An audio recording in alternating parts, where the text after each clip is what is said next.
Comme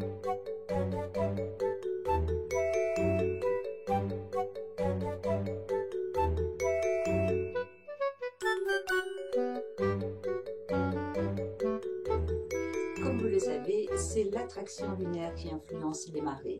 Mais l'influence lunaire ne se limite pas à cela. Elle aurait d'autres pouvoirs. Voyons cela ensemble. Vous rêvez d'avoir une belle chevelure volumineuse? Il est dit que se couper les cheveux lors de la pleine lune permettrait d'augmenter le volume de sa chevelure. Mais si vous voulez que vos cheveux poussent plus vite, dans ce cas, c'est pendant la lune montante qu'une coupe de cheveux est recommandée. Accentuez également vos soins capillaires en phase montante.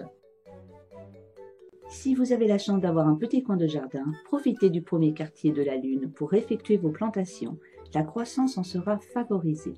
En effet, en face du premier quartier, l'attraction lunaire est faible, mais la lumière est forte. Connaissez-vous Morgan Robertson? C'est un auteur qui a écrit un livre intitulé Le naufrage du Titan. C'est l'histoire d'un paquebot voguant dans l'Atlantique Nord et ayant sombré en heurtant un iceberg. Je suis sûre que cette histoire vous rappelle quelque chose, n'est-ce pas? En effet, le Titan a beaucoup de points communs avec le Titanic, ce paquebot mythique qui a sombré le 15 avril 1912. Si vous aimez l'insolite, regardez et écoutez attentivement la suite. Au premier abord, il est évident que Morgan Robertson s'est fortement inspiré du naufrage du Titanic pour écrire son roman Le naufrage du Titan. Le Titan mesure environ 240 mètres, alors que le Titanic mesure 269 mètres. Ces deux paquebots ont la réputation d'être insubmersibles grâce à leurs compartiments étanches. L'un et l'autre transportent un nombre largement insuffisant de canots de sauvetage. Tous les deux voguent à la vitesse de 25 nœuds dans l'Atlantique Nord au mois d'avril et heurtent un iceberg par tribord. Ces similitudes n'auraient rien d'extraordinaire si Morgan Robertson avait écrit son roman après le naufrage du Titanic. Or, il n'en est rien, puisque son livre a été publié en 1898 alors que le Titanic a sombré le 15 avril 1912. Est-ce que cet auteur était doté d'un don de voyance hors du commun? Ou bien s'agit-il d'une simple coïncidence? Nous n'aurons jamais la réponse à cette question.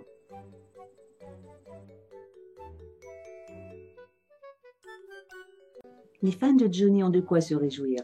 Une vague de concerts déferle sur toute la France et coïncide avec la sortie de son nouvel album L'attente. Johnny n'a nullement l'intention de mettre un frein à sa carrière sous prétexte que ses problèmes de santé l'ont ébranlé. Mais il faut dire que Mars en Bélier le rend particulièrement combatif. C'est un homme qui a besoin d'action et de relever des défis. Ambitieux, tenace et persévérant, son Soleil et Saturne sur son milieu du ciel mettent en lumière une réelle volonté d'être sur le devant de la scène et de se réaliser. Avec sa lune en Scorpion et sur sa maison 3, c'est un artiste qui fascine les foules et dont la cote de popularité se maintient à un haut niveau depuis plusieurs décennies. La gloire, la consécration et la réussite vont encore le suivre à la trace comme son ombre, car Jupiter a fait son entrée sur son milieu du ciel depuis août 2012. Planète de la croissance et de l'expansion, Johnny va encore davantage asseoir sa position d'artiste à succès. C'est une question de Marie-Christine. Combien gagne un voyant travaillant sur un audiotel? Vous connaissez certainement les audiotels. Il s'agit de numéros de téléphone commençant par 08. Vous avez la possibilité d'effectuer une consultation de voyance par téléphone et sans carte bleue. Le montant de votre consultation sera facturé sur votre note téléphonique à raison de 34 centimes la minute. La voyance par audiotel, ça rapporte vraiment beaucoup, mais pas pour tout le monde. Un voyant travaillant sur un audiotel va gagner environ 5 € de l'heure générée. Le principe est le suivant. Notre voyant va parler pendant 1 heure. Pendant son heure de consultation, 6 autres personnes vont téléphoner pour effectuer une consultation avec ce voyant. Ils vont donc se retrouver dans une file d'attente. Imaginons maintenant que ces 6 personnes, au bout de 5 minutes, décident de raccrocher le téléphone, jugeant que le temps d'attente est trop long. L'heure générée, c'est donc le temps de consultation du voyant plus le temps d'attente de ces personnes.